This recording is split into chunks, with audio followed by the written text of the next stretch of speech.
ஜெபிப்போம். பரிசுத்தமும் இரக்கமும் நிறைந்த கர்த்தரும் இரட்சகரும் மீட்பரும் ஆகிய இயேசு கிறிஸ்துவே, இந்த வேளையில இந்த சத்திய வசனத்தை அநேகருக்கு இந்த ஆடியோ மூலமாய் நான் கொடுக்க ஆயத்தமா இருக்கிறேன். நீர் கொடுத்த இந்த வார்த்தையை ஏசப்பா, இந்த வார்த்தையை நீர் எனக்கு கொடுத்த வார்த்தையை நான் பிறருக்கு கொடுக்க கடனாளியா இருக்கிறேன். சத்தியத்தை அறிவீர்கள், சத்தியம் உங்களை விடுதலை ஆக்கும் அப்படின்னு சொல்லி யோவான் 8:32 நீங்க சொன்ன வார்த்தையின்படி இந்த சத்திய வசனமாகிய உடைய வார்த்தையை அநேகருக்கு கொடுக்க நான் கடனாளியா இருக்கிறேன். இதை கேட்கிற யாவருக்கும் தெளிவுண்டாகட்டும், மனக்கண்கள் திறக்கப்படட்டும், சத்தியத்தை அறிந்து கொண்டு அவங்க ஆசீர்வாதத்தை சுதந்திரித்துக் கொள்ள ஆக்கினத்திலிருந்து வெளியே வர இயேசுவின் நாமத்தினாலே அவர்களை ஆசீர்வதிக்கிறேன். உடைய கரம் கூட இருக்கட்டும். பாவத்தை மன்னிங்க, மீறுதலை மன்னிங்க. இந்த வார்த்தை அநேகருக்கு வெளிச்சமாய் இருப்பதாக இயேசுவின் நாமத்தில் ஜெபிக்கிறோம், ஜீவனுள்ள இயேசு கிறிஸ்துவாகிய பிதாவே, ஆமென். ஸ்தோத்திரம். இப்பொழுதும் கூட ஒரு காரியத்தை குறித்து நம்ம பார்க்க போகிறோம். என்ன காரியம் அப்படின்னு சொல்லி பார்த்தோம்னா, பழைய உடன்படிக்கை, புதிய உடன்படிக்கை. பழைய உடன்படிக்கையில என்ன இருக்கு, புதிய உடன்படிக்கையில எப்படிப்பட்ட இருக்கு? ரெண்டு பேரும் ஒன்னாக முடியுமா?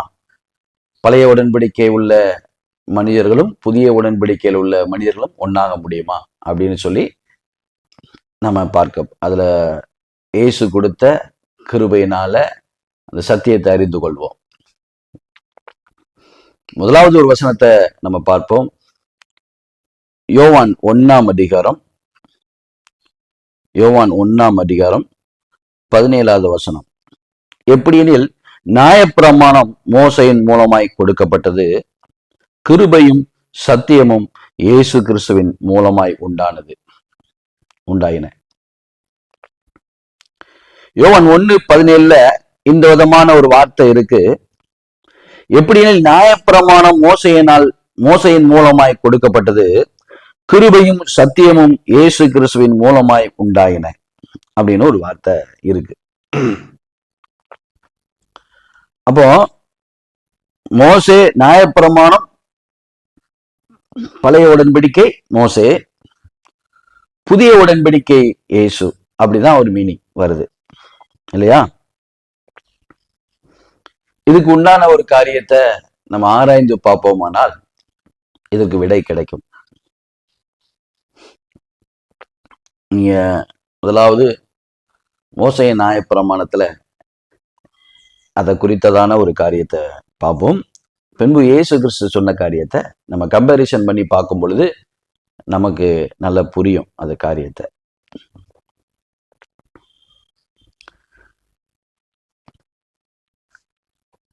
உபாகமம், பழைய உடன்படிக்கையில உபாகமம் அப்படிங்கிற ஒரு வசனத்துல அதிகாரத்துல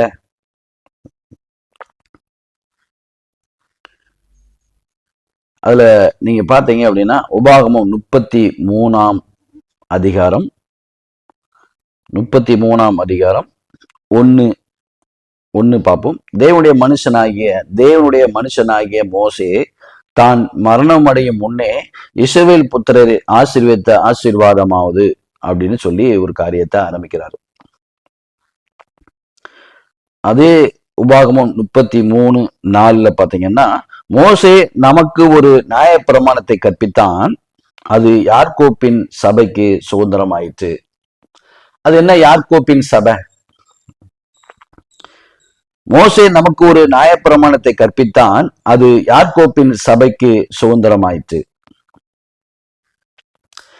அதுக்கு கீழே 5, ஜனங்களின் தலைவரும் இஸ்ரவேலின் கோத்திரங்களும் கூட்டம் கூடின போது அவர் யெஷூரனுக்கு ராஜாவா இருந்தார் அப்படின்னு சொல்லிட்டு ஒரு வார்த்தை இருக்கு. நீங்க 4ஆம் வசனம் நீங்க பாத்தீங்கன்னா உபாகமம் 33:4, மோசே நமக்கு ஒரு நியாயப்பிரமாணத்தை கற்பித்தான், அது யாக்கோப்பின் சபைக்கு சுதந்திரம் ஆயிற்று. யாக்கோப்பின் சபை மோசே கொடுத்தது யாக்கோப்பின் சபைக்கு. யாக்கோப்புக்கு இன்னொரு பேரு என்னது அப்படின்னு பாத்தீங்கன்னா, ஆதியாகமம் 32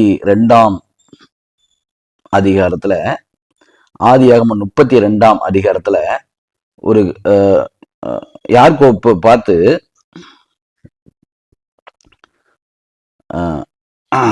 அதுல ஒரு காரியம் நான் உங்களுக்கு வாசித்து காமிக்கிறேன்.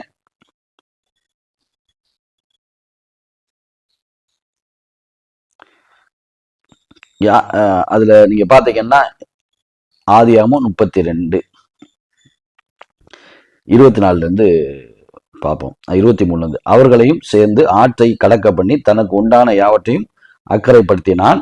யாக்கோப்பு பிந்தி தனித்திருந்தான். அப்பொழுது ஒரு புருஷன் பொழுது விடியுமளவும் அவனோடு போராடி அவனை மேற்கொள்ளாததை கண்டு அவனுடைய தொடைச்சந்தை தொட்டார். அதனால் அவருடனே போராடுகையில் யாக்கோப்பின் தொடைச்சந்து சுளுக்கிற்று. அவர், நான் போகட்டும், பொழுது விடுகிறது என்றார். அதற்கு அவன், நீர் என்னை ஆசீர்வதித்தால் உம்மை போக விடேன் என்றான். அவர், உன் பேர் என்ன என்று கேட்டார். யாக்கோப்பு என்றான். அப்பொழுது அவர், உன் பேர் இனி யாக்கோப்பு எனப்படாமல் இஸ்ரவேல் எனப்படும், தேவனோடும் மனிதனோடும் போராடி மேற்கொண்டாயே என்றார். அப்போ உன் பேரு இன்னும் யாக்கோப்பு கிடையாது, இஸ்ரவேல். யாக்கோப்பு சன்னதி அப்படின்னா இஸ்ரவேல் சன்னதி தான்.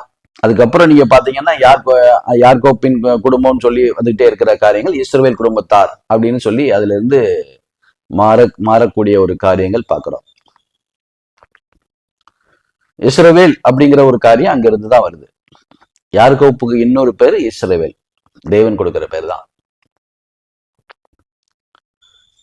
அப்போ இந்த இடத்துல நம்ம பார்த்தோம் அப்படின்னா யாக்கோப்பு இன்னொரு பேர் என்ன பேர்? இஸ்ரவேல்.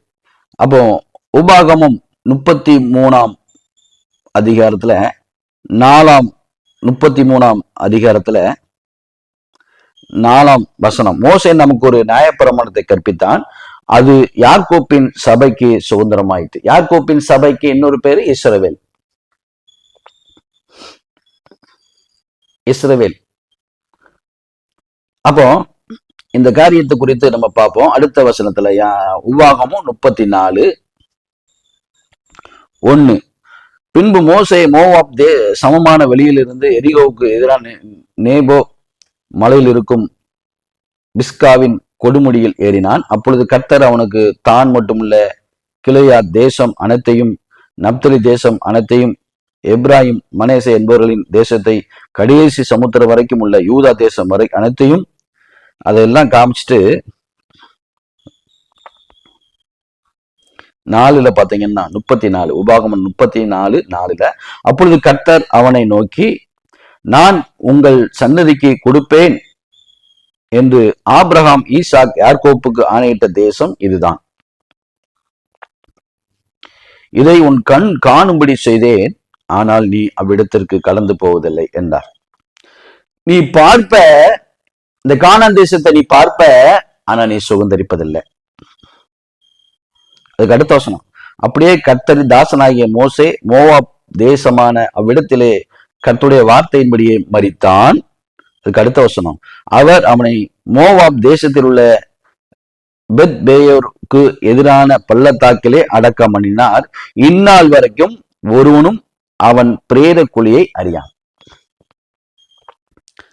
அடக்கம் பண்ணின ஒரு இடத்த பிரேத குழி அப்படின்ட்டாரு. அவனை பார்த்து பிரேத குழின்ட்டாரு.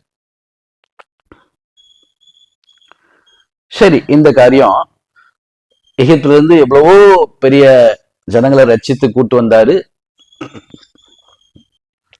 கர்த்தரின் பலத்தினால. ஆனா நீங்க பாத்தீங்க அப்படின்னா ஒரு காரியம்தான்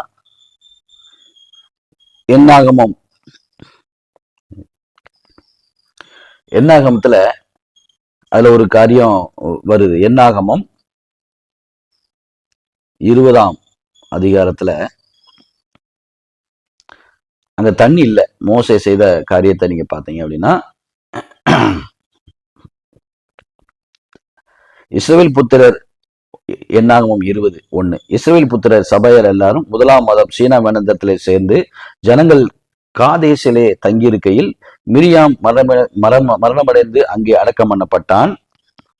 ஜனங்களுக்கு தண்ணீர் இல்லாது இருந்தது. அப்பொழுது அவர்கள் மோசைக்கும் ஆரோனுக்கு விரோதமாய் கூட்டம் கூடினார்கள், முறுமுறுக்கிறாங்க. ஜனங்கள் மோசையுடைய வாக்குவாதம் பண்ணி, எங்கள் சகோதரர் கர்த்தருக்கு சந்நிதியிலே மாண்டு போவது நாங்கள் மாண்டு போகிறதால் நலமா இருக்கும். நாங்கள் எங்கள் மிருக ஜீவன்கள் இங்கே சாகும்படி நீங்கள் கர்த்தரின் சபையை இந்த வனாந்தரத்திலே கொண்டு வந்தது என்ன அப்படின்னு சொல்லி அவங்கள திட்டுறாங்க, அவங்கள தூஷணமான வார்த்தைகளை பேசுறாங்க. மோசையும் ஆரோனும் கர்த்தர்கிட்ட முறையிடுறாங்க, இப்படி நடந்துட்ட, இப்படி அழுறாங்களேன்னு சொல்லி. கர்த்தர் மோசையை பார்த்து, உன் ஆசரிப்பு கூடாரத்துல போய் உடன் ஒரு கோலை எடுத்துக்கோ, கண்மலையை பார்த்து கோலை கையில வச்சுக்கோ, கண்மலையை பார்த்து பேசு அப்படின்னு சொன்னார். கண்மலையை பார்த்து பேசுன்னு சொன்னாரு. ஆனா இவன் கண்மலையை 2 அடி அடித்தான். ஆனா தண்ணீர் வந்தது. ஜனங்களும் மிருக ஜீவங்களும் குடித்தார்கள். அந்த வசனத்துல நீங்க படிச்சு பார்த்தீங்கன்னா அதுதான் நடந்திருக்கு. நீ பாத்தீங்கன்னா அதுல 12 பின்பு கர்த்தர் மோசையும் ஆரோனையும் நோக்கி, இஸ்ரவேல் புத்திரர் கண்களுக்கு முன்பாக என்னை பரிசுத்தம் பண்ணும்படி நீங்கள் என்னை விசுவாசியாமல் போனபடியினால் இந்த சபையாருக்கு நான் கொடுக்கும் தேசத்துக்குள் நீங்கள் அவர்களை கொண்டு போவதில்லை என்றார். ஆமா, பேச சொன்னாரு, கையில கோல் இருக்கட்டும், நீ பேசினாரு, இவன் அடிச்சிட்டான். இதுல நீ பரிசுத்தம் பண்ணல, நீ என்னை விசுவாசிக்கலைங்கிறார். இந்த ஒரு காரியம்தான் அங்க மிஸ்டேக் வந்திருக்கு. கானான் தேசத்துக்கு போக முடியல, ஜனங்களும் போக முடியல. அவன் சன்னதியில் போச்சு. 6 லட்சம் புருஷர்களை 2 தான், யோசுவா காலேப் மட்டும்தான் அந்த கானான் தேசத்துல போனாங்க. மற்ற யாரும் போக முடியல, மோசையும் போக முடியல. இது எதுக்காக நான் உங்ககிட்ட நான் சொல்லுகிறேன் அப்படின்னா, இதெல்லாம் கவனிக்க வேண்டிய ஒரு விஷயம். ஏதோ வேதாகமத்துல நம்ம படிச்சுக்கிட்டோம், ஒரு காரியத்தை தெரிஞ்சிட்டோம் அப்படின்னு சொல்லிட்டு எல்லாரும் நினைக்கிறாங்க. இதெல்லாம் ஆராய்ந்து பார்க்கக்கூடிய ஒரு காரியமா இருக்கு. சரி, இது ஒரு காரியமா இருந்தாலும் யோசுவா, மோசைக்கு அப்புறம் யோசுவா தான் அந்த இஸ்ரவேல் ஜனங்களை கானான் தேசத்துல கூட்டிட்டு போகிற ஒரு சூழ்நிலை உருவாகுது.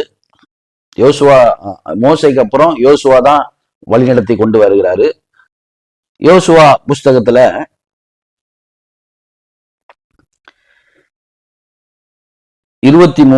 யோசுவா 23 அதுல நீங்க பாத்தீங்க அப்படின்னா,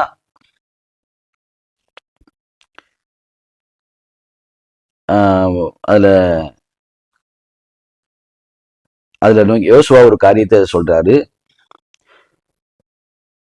யோசுவா 23:2. யோசுவா இஸ்ரவேலின் மூப்பரையும் தலைவரையும் நியாயாதிபதிகளையும் அதிபதிகளையும் மற்ற எல்லாரையும் அழைத்து அவர்களை நோக்கி, நான் வயது சென்று முதிர் வயதானேன் அப்படின்னு சொல்லிட்டு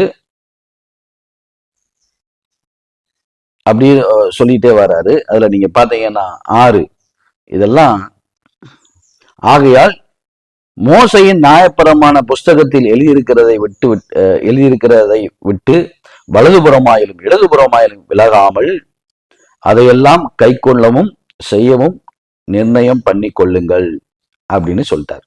சொல்லிட்டு யோசுவா 23:14 ஒரு காரியத்தை அவர் சொல்றார் கடைசியா. இதோ இன்று நான் பூர்வத்தார் எல்லாரும் போகிற வழியே போகிறேன். இன்று நான் பூர்வத்தார் எல்லாரும் போகிற வழியே போகிறேன். உங்கள் தேவனாகிய கர்த்தர் உங்களுக்காக சொன்ன நல் வார்த்தைகளை எல்லாம் ஒரு வார்த்தையும் தவறி போவதில்லை என்பதை உங்கள் முழு இருதயத்தோடும் உங்கள் முழு ஆத்மாவோடும் அறிந்திருக்கிறீர்கள். அவைகளை உங்களுக்கு நிறைவேற்று, அவைகளில் ஒரு வார்த்தையும் தவறி போவதில்லை அப்படின்னு சொல்லிட்டு ஒரு காரியத்தை பார்க்கிறோம். என்ன சொல்றாரா, நான் பூர்வத்தார் போகிற வழியே போறேன். யோசுவா ஸ்டேட்மெண்ட், யோசுவா கொடுக்கிற ஒரு ஸ்டேட்மெண்ட். மோசையின் நியாயப்பிரமாணத்துல நான் இருக்கிறேன், மோசையின் நியாயப்பிரமாணத்தை விட்டு வலது புறமாயிலும் இடது புறமாயிலும் சாயக்கூடாதுன்னு சொல்லிட்டு எங்க போறாரு இவரு, நான் பூர்வத்தார் போகிற வழியே நான் போகிறேன் அப்படின்னு சொல்லி பேசுகிறத நம்ம பார்க்கிறோம். ஸ்டேட்மெண்ட் கொடுக்கிறாரு. சரி, இது ஒரு பக்கம் இருந்தாலும் இன்னொரு காரியத்தையும் நம்ம பார்ப்போமானால்,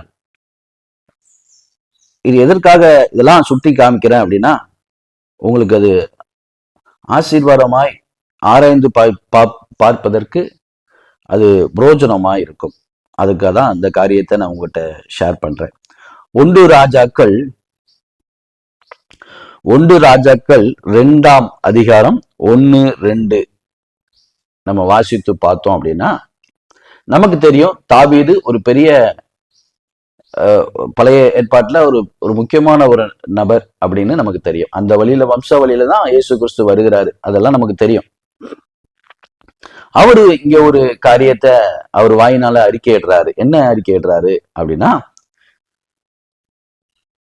1 ராஜாக்கள் 2:1-2 நம்ம படிப்போம்.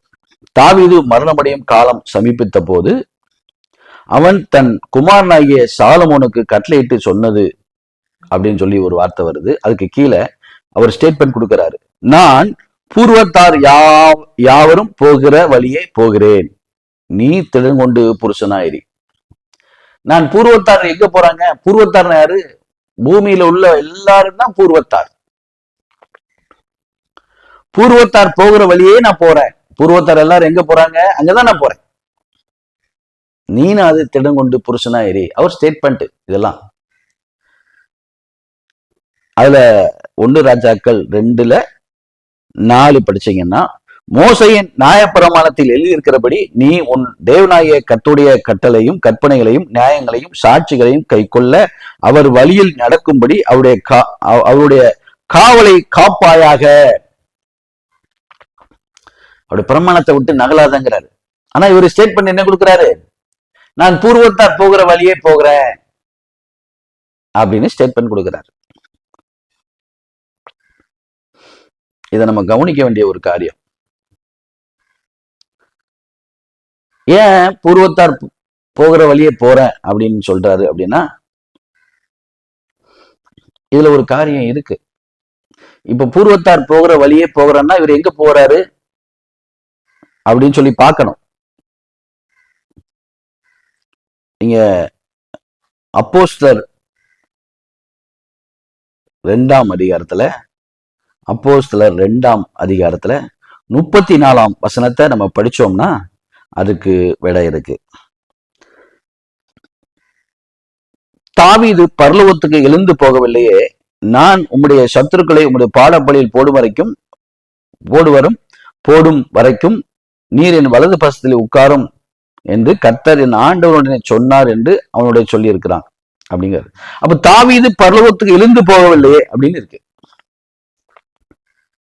நான் பூர்வத்தார் போகிற வழியே நான் போகிறேன்னு அவரே ஸ்டேட்மெண்ட் கொடுத்திருக்கிறாரு.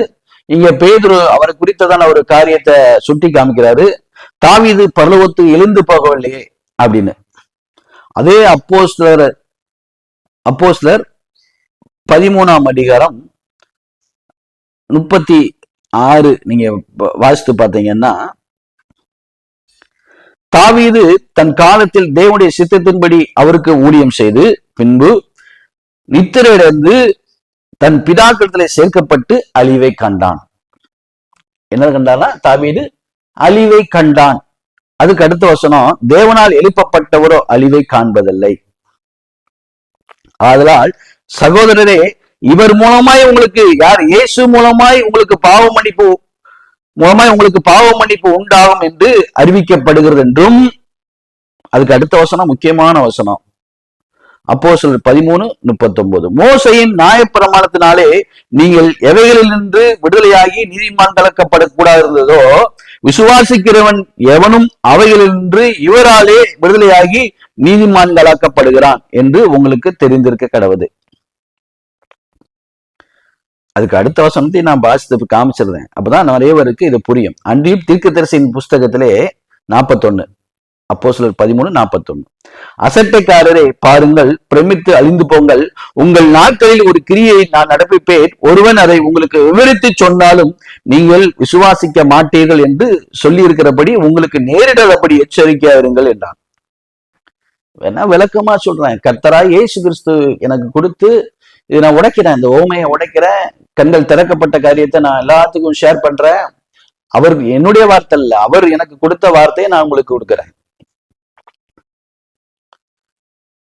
அப்ப இந்த வார்த்தைய கொடுக்கும்போது அதை அசெப்ட் பண்றது, இது இது என்ன வார்த்தை அப்படின்னு அசெப்ட் பண்றது. கொஞ்சம் யோசிங்க அன்பான தேவனுடைய பிள்ளைகளே, இதை கொஞ்சம் சிந்திக்க. இது எதற்காக சொல்லப்பட்டிருக்கு அப்படின்னா, அது என்ன சொல்லப்பட்டிருக்கு? மோசையின் நியாயப்பிரமாணத்தினாலே நீங்கள் எவைகள் என்று விடுதலையாகி நீதிமான்களாக்கப்படக்கூடாது இருந்ததோ, விசுவாசிக்கிற எவனும் அவைகள் என்று இவராலே விடுதலையாகி நீதிமான்களாக்கப்படுகிறான் என்று உங்களுக்கு தெரிந்திருக்க கிடவுது. அப்போ மோசையின் நியாயப்பிரமாணத்துல நமக்கு விடுதலை இல்லை அப்படிங்கிறத நமக்கு தெரியணும். இயேசு கிறிஸ்துடைய நியாயப்பிரமாணத்துல தான் நமக்கு விடுதலை அப்படிங்கிறத நம்ம புரிந்து கொள்ளணும். எல்லாரும் இப்போ மோசையை குறித்து பேசும் பொழுது, அந்த மோசை யாரு, பரிசேயர்கள் வேதபாரகர்கள் யாருங்கிறதையும் நம்ம இதுல சுட்டி காமிக்க வேண்டிய ஒரு சூழ்நிலையா இருக்கு. எப்படின்னு பாத்தீங்கன்னா, மத்தேயு 23ஆம் அதிகாரத்துல, மத்தேயு 23ஆம் அதிகாரத்துல அதுல நீங்க பாத்தீங்கன்னா, மத்தேயு 23:2 வேதபாரகரும் பரிசேயரும் மோசையுடைய ஆசனத்தில் உட்கார்ந்து இருக்கிறார்கள். அப்ப எங்க உட்கார்ந்து? மோசையுடைய ஆசனத்துல யாரெல்லாம் உட்கார்ந்து இருக்கிறா? பரிசேயரும் வேதபாரகரும் மோசையுடைய ஆசனத்திலே உட்கார்ந்து இருக்கிறார்கள். அந்த மோசையினுடைய ஆசனத்துல உட்கார்ந்த பரிசேயரையும் வேதபாரகரையும் பார்த்துதான் பரிசேயரை வேதபாரகரை உங்களுக்கு ஐயோங்கிற அந்த வசனங்கள் ஃபுல்லா வருது. மோசையின் பிரமாணத்தை எடுத்து நிறுத்துகிற, அதை அதை வைராக்கியம் பாராட்டுகிற ஒவ்வொரு நபர்களையும் கர்த்தராகிய இயேசு சொல்றாரு, வேற யாரும் சொல்லல, அவருதான் இயேசு சொல்றாரு. வேதபாரகர் பரிசேயரும் எங்க உட்கார்ந்து இருக்கிறார்களா? மோசை எங்க உட்கார்ந்து இருந்தாரு? அந்த இடத்துல மோசையின் பிரமாணத்துக்குள்ளதான் உட்கார்ந்து இருக்கிறாங்க. இது கண்டிப்பா தெரியணும் எல்லாத்துக்கும். நீங்க பாத்தீங்கன்னா அதுல மொத்தம் 23:14 அதுல ஒரு வாசம் இருக்கு பாருங்க. மாயக்காரர் வேதபாரகரே பரிசேயரே உங்களுக்கு ஐயோ, மனுஷர் பிரவேசியாதபடி பரலோக ராஜ்யத்தை பூட்டி போடுகிறீர்கள். நீங்கள் அதில் பிரவேசிக்கிறதும் இல்லை, பிரவேசிக்க போகிறவர்களை பிரவேசிக்க விடுகிறதும் இல்லை. இந்த வசனங்கள் எல்லாமே படிச்சு பாத்தீங்கன்னா அதுதான். இதுல 26 நீங்க படிச்சு பாத்தீங்கன்னா 25, 26, அதுக்கு 24 ஒண்ணு சொல்றாரு பாருங்க. மத்த 23 குருடனான வழிகாட்டிகளே அப்படிங்கிறாரு. யாரு? பரிசேயனையும் வேதபாரகரையும் பார்த்து.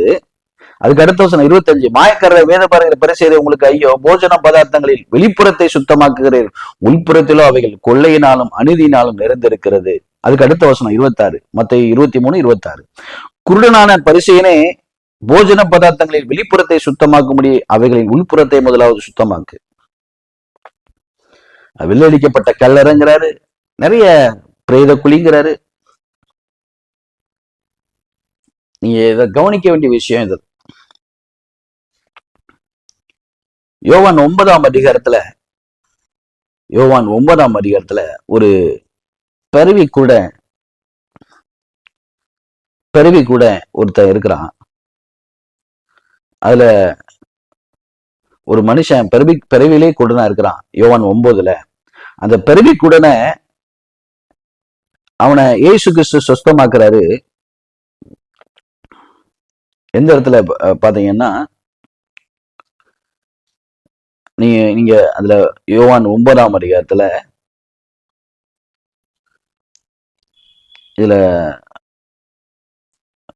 அதுல நீங்க பாத்தீங்கன்னா 13, யோவான் 9:13 அதுல 1 நீங்க படிச்சு பாத்தீங்கன்னா உங்களுக்கு தெரியும். குருடனா இருந்த அவனை பரிசேயரிடத்திற்கு கொண்டு போனார்கள். இயேசு சேருண்டாக்கி அவன் கண்களை திறந்த நாள் ஓய்வு நாளா இருந்தது. ஆகையால் பரிசேயரும் அவனை நோக்கி நீ எப்படி பார்வையடைந்தாய் என்று மறுபடி கேட்டார்கள். அதற்கு அவர் என் கண்களிலே சேருண்டாக்கி பூசினார், நான் கழுவினேன், நான் காண்கிறேன். அப்பொழுது பரிசேயர்கள் சிலர், இந்த மனுஷன் ஓய்வு நாளை கை கொள்ளாதனால் இவன் தேவனிடத்திலிருந்து வந்தவன் அல்ல என்று இத திரும்ப திரும்ப கேட்டுக்கிட்டே இருக்கிறாரு. எப்படி உனக்கு குணமாச்சு, யார் உன்னை குணமாக்குனா பரிசேயர்கள் கேட்டுக்கிட்டே இருக்கிறாங்க. அதுல நீங்க பாத்தீங்க அப்படின்னா யோவான் 9 24, 25, 26 இதை நம்ம திரும்பியும் நம்ம பார்த்தோம் அப்படின்னா, அவன் பிரதித்திரமாக, அவர் பாவி என்று எனக்கு தெரியாது, நான் குருடனா இருந்தேன், இப்பொழுது காண்கிறேன், இது ஒன்றுதான் எனக்கு தெரியும் என்றான். அவர் மறுபடியும் அவனை நோக்கி, உனக்கு என்ன செய்தான், உன் கண்களை எப்படி திறந்தான் அப்படின்னு கேட்டுட்டே இருக்கிறாங்க பரிசேயர்கள் அந்த பிறவிக்கூடனை பார்த்து. 27 அவன் பிரதியுத்தமாக, முன்னமே நான் உங்களுக்கு சொன்னேன், நீங்கள் கேளாமல் போனீர்கள், மறுபடியும் கேட்க வேண்டியது என்ன, அவருக்கு சீசராக உங்களுக்கு மனதுண்டோ? யாருக்கா? இயேசு கிறிஸ்துவுக்கு சீசராக உங்களுக்கு மனதுண்டோன்னு கேட்கிறார். யார்? இந்த பிறவிக்கூடன் அந்த பரிசேயரை பார்த்து கேட்கிறார். நான் முன்னமே உங்களுக்கு சொன்னேன், நீங்கள் கேளாமல் போனீர்கள், மறுபடியும் கேட்க வேண்டியது என்ன, அவருக்கு சீசராக உங்களுக்கு மனதுண்டோ என்றான். அப்பொழுது பரிசேயர்கள் அவர்கள் அவனை வைது, பரிசேயர்கள் அவனை வைது, நீ அவனுடைய சீசன், நாங்கள் மோசையுடைய சீசன். நல்ல புரிந்து கொள்ளுங்கள், யாருடைய சீசன் இயேசு கிறிஸ்துவுக்கு விரோதமா பேசுறாங்க அப்படின்னு நல்லா புரிந்து கொள்ளணும். இது உண்மையாகவே இது சத்தியம். இது புரிந்து கொள்ளுதல் இல்லாம இருந்தீங்க அப்படின்னா, அது அசட்டை பண்ணினீங்க அப்படின்னா, நீங்க பதில் சொல்ல வேண்டிய காலங்கள் வரும். இந்த இயேசு கிறிஸ்து எனக்கு வெளிப்படுத்தின காரியத்தை நான் உங்களுக்கு சொல்லுகிறேன். அப்போ அந்த கண் திறக்கப்பட்டவனை பார்த்து பரிசேயர்கள் சொல்லுவாங்க, நீ அவனுடைய இயேசுவின் சீசன், நாங்கள் மோசையின் சீசன். யாரா? பரிசேயர்கள் யாரா? மோசையின் சீசன். இயேசு கிறிஸ்துவ துன்பப்படுத்திக்கிட்டே இருந்தது யாரு?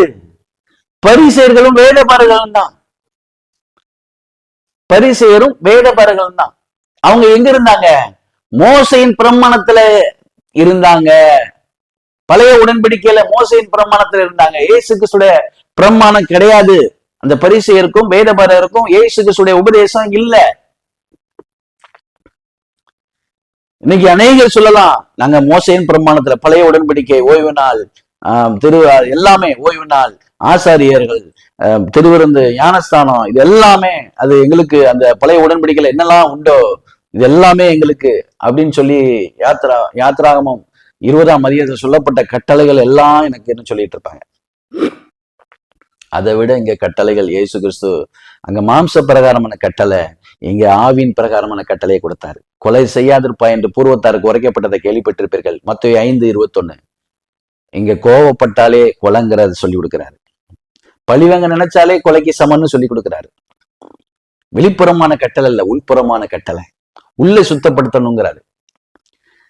மத்தேயு 5:27, 28 விபச்சாரம் செய்யாதிருப்பா என்று பூர்வத்தாருக்கு உரைக்கப்பட்டதை கேள்விப்பட்டிருப்பீர்கள். நான் உங்களுக்கு சொல்லுகிறேன், ஒரு பெண்ணை இச்சையோட பார்த்தாலே விபச்சாரம். வெளிப்புறமான விபச்சாரம் இல்ல, உள்ளே இச்சையோட பார்த்தாலே விபச்சாரம். உள்ள கழுவப்படுதல், இருதயம் கழுவப்படுதல், இதை கத்துக் கொடுத்தாரு. மத்தேயு 5:43, 44 உனக்கு அடுத்தவனை சினைத்து உன் சத்துருவை பகைப்பாய் என்று பூர்வத்தாருக்கு உரைக்கப்பட்டதை கேள்விப்பட்டிருப்பீர்கள். பூர்வத்தார் பழைய மனுஷனாகிய ஒவ்வொரு மனுஷனுக்கு உரைக்கப்பட்டது. அது ஜென்ம மனுஷனுக்கு உரைக்கப்பட்டது. உன்னை நம்ம நேசிக்கிறோம், நமக்கு விரோதமா யாராவது இருமுனா அவங்கள நம்ம பலி வாங்கணுங்கிற பிரமாணம் ஒவ்வொரு மனுஷனுக்குள்ளே இருக்கு. அதுதான் உனக்கு அடுத்தவனை சினைத்து உன் சத்துருவை பகைப்பாய் என்று பூர்வத்தாருக்கு உரைக்கப்பட்டதை கேள்விப்பட்டிருப்பீர்கள். நான் உங்களுக்கு சொல்லுகிறேன், உன் சத்துருக்களை சினையுங்கள், உன்னை சபிக்கிறவர்களை ஆசீர்வதிங்கள், உன்னை பகைக்கிறவர்களுக்கு நன்மை செய்யுங்கள், உன்னை நிந்திக்கிறவர்களுக்காகவும் துன்பப்படுத்துவதற்காகவும் ஜெபம் பண்ணுங்கள். இப்படி செஞ்சாதான் என் பிள்ளைங்கிறாரு. மத்தேயு 5:43, 44, 45. இந்த பிரமாணங்கள் மாம்ச பிரகாரமான பிரமாணங்கள் கிடையாது. இயேசு கிறிஸ்து சொன்னது எல்லாமே உள்ளான பிரமாணங்கள். ஆவி அக்கிரமத்தினாலும் பாவத்தினாலும் மரித்து போயிருந்த என்னை உயிர்ப்பித்தார். எபேசியர் 2:1, 1-2 பார்த்தோம்னா, அப்போ வெளியான ஒரு மனுஷன் உயிர்ப்பிக்கிறது இல்ல, உள்ளான மனுஷன். ஆமா, உள்ளான மனுஷன் உயிர்ப்பிக்கப்படணும். இதுதான் அவருடைய நோக்கமே தவிர சடங்காச்சாரங்கள்ல ஒண்ணுமே இல்லை. நான் வெளிப்புறமா பாவம் செய்யவே இல்லை, நான் வெளிப்புறமா ஒருத்தனை கொல்லல, நான் வெளிப்புறமா நான் விபச்சாரம் பண்ணல, நான் வெளிப்புறமா நான் யாரையுமே பகைக்கல, நான் உள்ள பகைச்சிருக்கிறேன், உள்ள இச்சோடைய பார்த்திருக்கிறேன், உள்ள கோவப்பட்டிருக்கேன், பழிவாங்க நினைச்சிருக்கிறேன் அப்படின்னா அது ஒரு பிரயோஜனம் இல்லை. இயேசுவோட பிரமாணம் உள்ளதான் பகை சொல்லுது. உள்ள சுத்தப்படுத்தினா வெளியில தன்னாலே சுத்தமாயிருங்கிறார். இதெல்லாம் நம்ம கவனிக்க வேண்டிய ஒரு பகுதி. தாவீத ஒரு காரியத்தை குறித்து, தாவீது ஏன் பரலோகத்துக்கு ஏறி போகவில்லையே அப்படிங்கிறத நான் உங்களுக்கு காண்பித்து கொடுக்குறேன். தாவீது பரலோகத்துக்கு எழுந்து போகவில்லையே அப்படின்றதுல தாவீது ஒரு சொல்லிட்டாரு. என்ன சொன்னாரு? 1 ராஜாக்கள் 2ல நான் அவருடைய சாலமோன் ஆகிய மகனை பார்த்து அவர் சொல்றாரு, நான் பூர்வத்தார் போகிற வழியே நான் போறேன்ப்பா, நீ நான் அது திடன் கொண்டு புருஷனாயிரி அப்படின்னு சொல்லிட்டாரு. அப்போஸ்தலர் 2:34 தாவீது பரலோகத்துக்கு எழுந்து போகவில்லைன்னு வார்த்தை இருக்கு இல்லையா? இதெல்லாம் நம்ம கவனிக்க வேண்டிய வார்த்தை. அப்போஸ்தலர் 13:36 அழிவை கண்டான், தாவீது அழிவை கண்டான் இருக்கு இல்லையா? அப்ப இதெல்லாம் நம்ம கவனிக்க வேண்டிய ஒரு காரியம். தாவீது எதற்காக பரலோகத்துக்கு எழுந்து போகல? அந்த வார்த்தையும் பரலோகங்கிறது வார்த்தையை தான் குறிக்கும், இந்த வார்த்தையில பயணிக்கிறது தான் குறிக்குங்கிறத நமக்கு உனக்கு சுட்டி காமிக்கிறேன். அந்த வார்த்தையும் இந்த வார்த்தையும் ஈக்குவலா ஆக முடியுமா? அந்த வார்த்தையும் இந்த வார்த்தையும் ஒரு சமம், ரெண்டும் ஒண்ணுதானா அப்படிங்கறத நம்ம பார்க்கணும் இல்லையா? நீங்க பாத்தீங்க அப்படின்னா சங்கீத புஸ்தகத்துல 109ஆம் சங்கீதத்தை நம்ம உங்களுக்கு சுட்டி காட்டும்படியாக இந்த காரியத்தை நான் வாசித்து காண்பிக்கிறேன். சங்கீதம் 109 சங்கீதம் 109ல தாவீது ஒரு ஜெபத்தை விண்ணப்பத்தை ஏறெடுக்கிறாரு. என்ன விண்ணப்பம் அப்படின்னு சொல்லி நம்ம பார்த்தா நமக்கு தெரியும் இல்லையா? அது எப்படிப்பட்ட விண்ணப்பம்? அந்த விண்ணப்பம் நம்ம செய்ய முடியுமா? இப்போ இயேசுடைய பிரமாணத்துல இருந்துகிட்டு இந்த சங்கீத 109 நம்ம எடுத்து பயன்படுத்த முடியுமா? இந்த 109ஆம் சங்கீதத்தை நம்ம பேசுறதுக்கு நம்ம அனுமதிக்கப்பட்டிருக்கோமா அப்படின்னு நம்ம தெரிந்து கொள்ளலாம். அதுக்குதான் 109ஆம் சங்கீதம். அவரு ஒரு முறையிடுதலை வைக்கிறாரு. நான் வாசித்து காண்பிக்கிறேன், நீங்க பாருங்க. நான் துதிக்கும் தேவனே, 109ல 1, சங்கீதம் 109:1. நான் துதிக்கும் தேவனே மௌனமாயிராதையும், துன்மார்க்குடைய வாயும் கபடு வாயும் எனக்கு விரோதமாய் திறந்திருக்கிறது. கள்ள நாவிலா என்னோடு பேசுகிறார்கள், பகை உண்டாகும் வார்த்தைகளாலே என்னை சூழ்ந்து கொண்டு முகாந்திரம் இல்லாமல் என்னோட போர் செய்கிறார்கள். என் சிநேகிதனுக்கு பதிலாக என்னை விரோதிக்கிறார்கள், நானோ ஜெபம் பண்ணி கொண்டிருக்கிறேன். நன்மைக்கு பதிலாக எனக்கு தீமை செய்கிறார்கள், என் சிநேகிதனுக்கு பதிலாக என்னை பகைக்கிறார்கள். அவனுக்கு மேலாக துஷ்டனை ஏற்படுத்தி வையும். சாத்தான் அவன் வலது பசத்திலே நிற்பானாக. அவன் நியாயம் விசாரிக்கப்படும் போது குற்றவாளியாக கடவன். அவன் ஜெபம் பாவமாக கடவது. அவன் நாட்கள் கொஞ்சமாக கடவது. அவன் நாட்கள் என்ன? அவன் சீக்கிரம் கொள்ளுங்கிறான். அவன் உத்தியோகத்தை வேறொருவன் பெற கடவன். அவன் வேலையை பிடுங்கும் அப்படிங்கிறான். அவன் பிள்ளைகள் திக்கற்றவர்களும் அவன் மனைவி விதவையமாக கடவர்கள். பிள்ளை திக்கற்ற யார் அனாதை ஆகணும், மனைவி விதவை ஆகணும்னு அவனை கொல்லும், எனக்கு விரோதமா எழும்பணும்னு நீ கொல்லும் அப்படின்னு சொல்லி முறையீடு. அவன் பிள்ளைகள் அலைந்து தெரிந்து பிச்சை எடுத்து தங்கள் பாலான வீடுகளில் இருந்து இறந்துண்ட கடவர்கள். கடன் கொடுத்தவன் அவனுக்கு உள்ளதெல்லாவற்றையும் அபகரித்துக் கொள்வானாக. அவன் பிரயாசின் பலனை அந்நியர் பறித்து கொள்ள கடவர்கள். அவனுக்கு ஒருவனும் இரக்கம் காண்பிக்காமலும் அவனுடைய திக்கற்ற பிள்ளைகளுக்கு தயவு காட்டாமலும் போவார்களாக. இப்படி நிறைய இந்த வசனங்கள் இப்படித்தான் இருக்கும். இப்ப இந்த மத்தேயு 5:44 அந்த வசனம், உன் சத்துருவை சினை, உன்னை சபிக்கிறவர்களை ஆசீர்வதி, பகைக்கிறவர்களுக்கு நன்மை செய் அப்படிங்கிற இயேசுடைய பிரமாணமும் இந்த மோசையின் பிரமாணமும் மேட்ச் ஆகுமா? தாவீது பேசினது இந்த இது மேட்ச் ஆகுமா? நமக்கு மேட்ச் ஆகுமா? தாவீதை பத்தி இன்னைக்கு நிறைய பிரசங்கம் பண்ணிட்டு தாவீது பரலோகத்துக்கு எழுந்து போகவில்லையே. இதெல்லாம் கவனிக்க வேண்டிய காரியம். பிடித்து கொள்ளலாம். ஆனா பிரமாணம் இங்க மாற்றப்பட்டிருக்கு. தாவீது தன் எதிரிய சபிக்கிறாரு. தாவீது தன் எதிரியாகிய கோலியாத்தை கொல்றாரு. வசனம் இருக்கு. எதிர்த்து வந்த கோலியாத்தை கொல்றாரு. இன்னைக்கு நம்ம எதிர்த்து பேசுறவன பலி வாங்க முடியுமா? எதிர்ப்பா இன்னைக்கு கோவப்பட்டாலே கொலைக்கு சமங்கிறாரு. நம்ம கொல்ல முடியுமா? இந்த பிரமாணம் ஒட்டுமா? நமக்கு பழைய உடன்படிக்கை புதிய உடன்படிக்கை ஒட்டுமா? ஒட்டாது.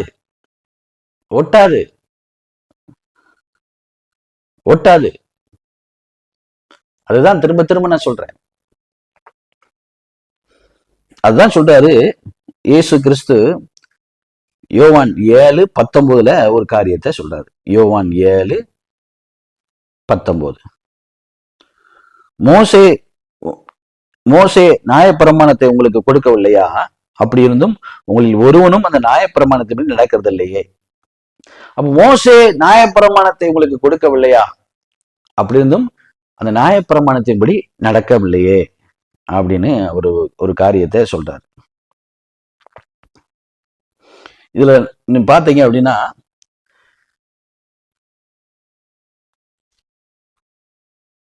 அப்போ மோசே யாரு, அவருடைய பிரமாணத்தை நம்ம கை கொண்டா என்ன நடக்கும் அப்படிங்கறதையும் நம்ம பார்க்கணும். எல்லாவற்றையும் நம்ம கொஞ்சம் ஆராய்ந்து பார்ப்போம் இல்லையா? ரோமர் 10ஆம் அதிகாரம், ரோமர் 10ஆம் அதிகாரத்துல 4, 5, 6 நம்ம வசிப்போமா? ரோமர் 10, 4, 5, 6. விசுவாசிக்கிற எவனுக்கும் நீதி உண்டாகும்படி கிறிஸ்து நியாயப்பிரமாணத்துக்கு முடிவா இருக்கிறார். நியாயப்பிரமாணத்துக்கு முடிவா இருக்கிறார். மோசைய நியாயப்பிரமாணத்துக்கு கிறிஸ்து முடிவா இருக்கிறார். அதுக்கு முடிவு கட்டுறாரு. ஆமா, மாம்ச கிரிகளுக்கு ஒரு முடிவு கட்டுறாரு. மோசே, அதுக்கு அடுத்த வசனம், மோசே நியாயப்பிரமாணத்தினாலாகும் நீதியை குறித்து இவைகளை செய்கிற மனுஷன் இவைகளால் பிழைப்பான் என்று எழுதியிருக்கிறான். விசுவாசத்தினாலாகும் நீதியானது கிறிஸ்துவை இறங்கி வர பண்ணும்படி பரலோகத்துக்கு ஏறுகிறவன் யார் அப்படின்னு போட்டிருக்கு. அப்போ மோசே நியாயப்பிரமாணத்தில் ஆகும் நீதியை குறித்து இவைகளை செய்கிற மனுஷன் இவைகளால் பிழைப்பான் அப்படின்னு எழுதியிருக்கு. நீங்க கலாத்தியர்ல 3ஆம் அதிகாரம் 10, 11, 12 நீங்க 13 வரைக்கும் வாசித்து பார்த்தீங்கன்னா, அதில் நான் வாசிக்கிறேன். கலாத்தியர் 3:10. நியாயப்பிரமாணத்தின் கிரியைக்காரராக யாவரும் சாபத்துக்கு உட்பட்டிருக்கிறார்கள். நியாயப்பிரமாண புஸ்தகத்தில் எழுதப்பட்டவைகள் எல்லாம் செய்யத்தக்கதாக அவள் நிலைத்திராதவன் எவனோ அவன் சபிக்கப்பட்டவன் என்று எழுதியிருக்கிறதே. நியாயப்பிரமாணத்தினாலே ஒருவனும் தேவனிடத்தில் நீதிமான்கள் ஆகுறதில்லை என்று வெளியரங்கமா இருக்கிறது. ஏனெனில் விசுவாசத்தினால் நீதிமான் பிழைப்பான் என்று எழுதியிருக்கிறதே. நியாயப்பிரமாணமோ விசுவாசத்துக்குரியதல்ல, அவைகளை செய்கிற மனுஷனே அவைகளால் பிழைப்பான். ஆமென். அதுக்கு அடுத்த வசனம், மரத்திலே தூக்கப்பட்ட எவனும் சபிக்கப்பட்டவன் என்று எழுதியிருக்கிறபடி கிறிஸ்து நமக்காக சாபமாகி நியாயப்பிரமாணத்தின் சாபத்துக்கு நம்மளை நீக்கலாக்கி மீட்டுக் கொண்டார். நியாயப்பிரமாண சாபத்துக்கு நம்மளை நீக்கலாக்கி மீட்டுக் கொண்டாரு.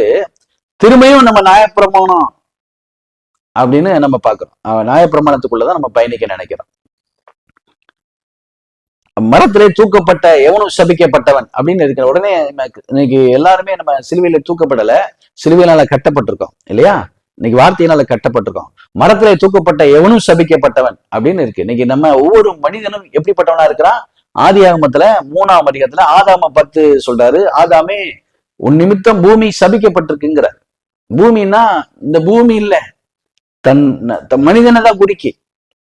இந்த பூமியில அக்கினி போட வந்தேன்கிறாரு. பூமிங்கிறது ஓமையான ஒரு சொல், மனிதனை தான் குறிக்கி. ஆதாமே உன் நிமித்தம் இந்த பூமி சபிக்கப்பட்டிருக்குங்கிறாரு, கீழ்ப்படியாமையினால. அப்போ இன்னைக்கு நம்முடைய வாழ்க்கையிலும் கூட நியாயப்பிரமாணமோ விசுவாசத்துக்குரியதல்ல, அவைகளை செய்கிற மனுஷன் அவைகளால் பிழைப்பான். செய்ய முடியுமான்னு யோவான் 7:19 இயேசு சொன்னார். நியாயப்பிரமாணத்தை உங்களுக்கு கொடுக்கவில்லையா மோசே? உங்களில் ஒருவனாயிலும் அந்த நியாயப்பிரமாணத்தை கை கொள்ள முடியலங்கிறார். இன்னொரு காரியத்தையும் நம்ம பார்க்கோம். இதெல்லாம் நம்ம ஆராய்ந்து பார்க்கக்கூடிய ஒரு காரியம். இது எல்லாமே நம்ம பார்க்கக்கூடிய ஒரு ஆராய்ந்து பார்க்கக்கூடிய ஒரு காரியம். எபிரேயர்ல ஒரு காரியம்.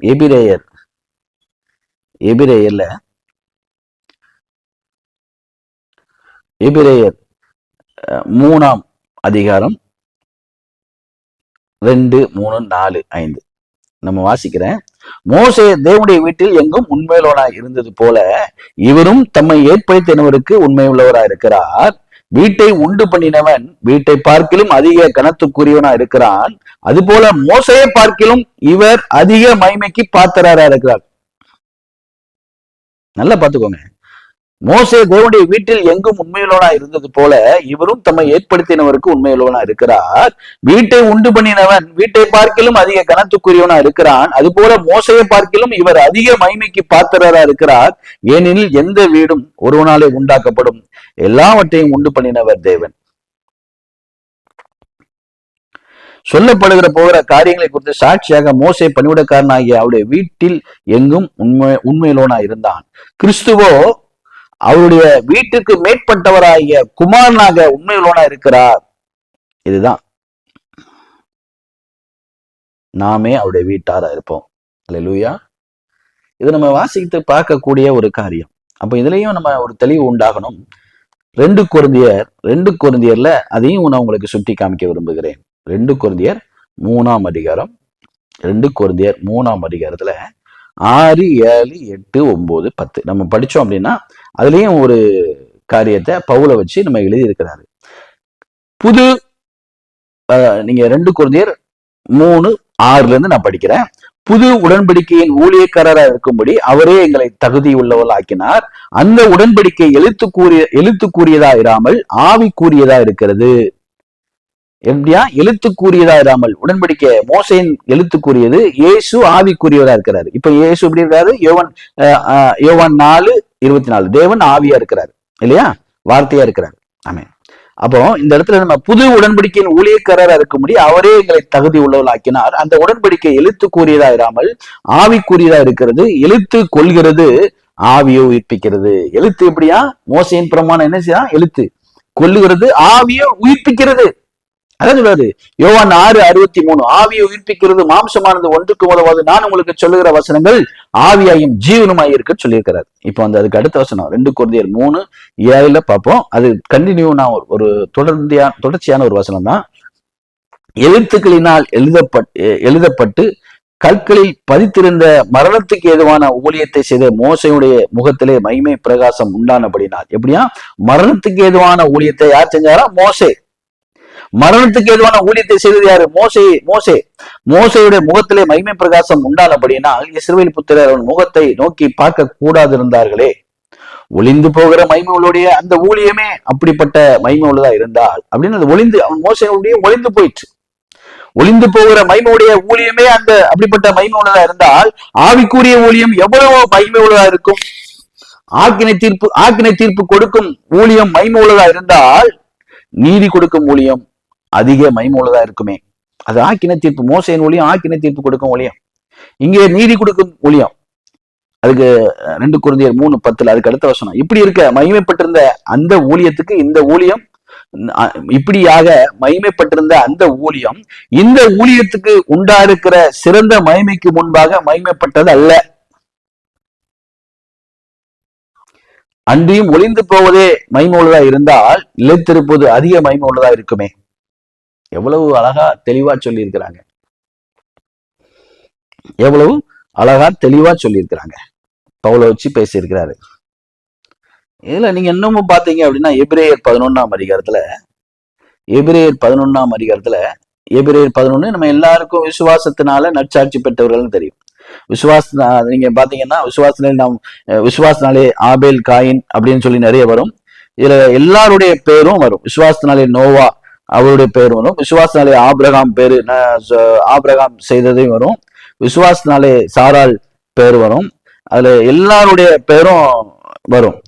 விசுவாசனாலே ஈசாக்கு பேர் வரும். விசுவாசனாலே நிறைய காரியத்துல யாக்கோப்பு பேர் வரும். எல்லாருடைய பேரும், யோசேப்பு பேர் வரும். மோசே பிறந்த போது அவனுடைய தாயார், அதுல மோசையுடைய பேரும் விசுவாசனாலே வரும். மோசே எல்லாருடைய பேர் வரும். மோசே, தாவீது, சாலமோன், சாத்ராக், மேசகா, தானியேலு, இது எல்லாருடைய பேர் வரும். நீங்க நல்லா பாத்தீங்கன்னா அந்த வசனம் உள்ள படிச்சு பாத்தீங்கன்னா எபிரேயர் 11 படிச்சீங்கன்னா இவர்கள் எல்லாரும் விசுவாசத்தினாலே நற்சாட்சி பெற்றும் வாக்குத்தத்தம் பண்ணப்பட்டதை அடையாமல் போனார்கள். எப்படியா? விசுவாசத்தினாலே நற்சாட்சி பெற்றும் வாக்குத்தத்தம் பண்ணப்பட்டதை அடையாமல் போனார்கள். அவர்கள் நம்ம எல்லாமல் பூர்ணாகாதபடி விசேஷித்த நன்மையானது உண்டே தேவன் நமக்கென்று முன்னதாகவே நியமித்திருக்கிறார். அது என்னது? நித்திய ஜீவன். வார்த்தை. ஆமேன். வார்த்தை நமக்கு வச்சிருக்கிறார். இந்த வார்த்தை உண்மையாகவே தேவன். ஆதியிலே வார்த்தை இருந்தது, அந்த வார்த்தை தேவனத்தில் இருந்தது, அந்த வார்த்தை தேவனா இருந்தது. யோவான் 1:1 அந்த வார்த்தை தான் மாம்சமாகி கிருபையினாலும் சத்தியத்தினால் நிறந்தவராய் நமக்குள்ளே வந்து வாசம் பண்ணினார். யோவான் 1:14 இந்த வார்த்தை எதுக்கு வரணும்? நீதியை குறித்தும் நியாய தீர்ப்பை குறித்தும் கண்டித்து உணர்த்துகிற பரிசுத்த ஆவியானவர், தேற்றரவாளன். இந்த வார்த்தையை படிக்கும் பொழுது உள்ள வந்து நம்ம எதை செய்யணும் செய்யக்கூடாதுங்கிறத கற்பிக்க அவர் போதுமான தெய்வமா இருக்கிறார்.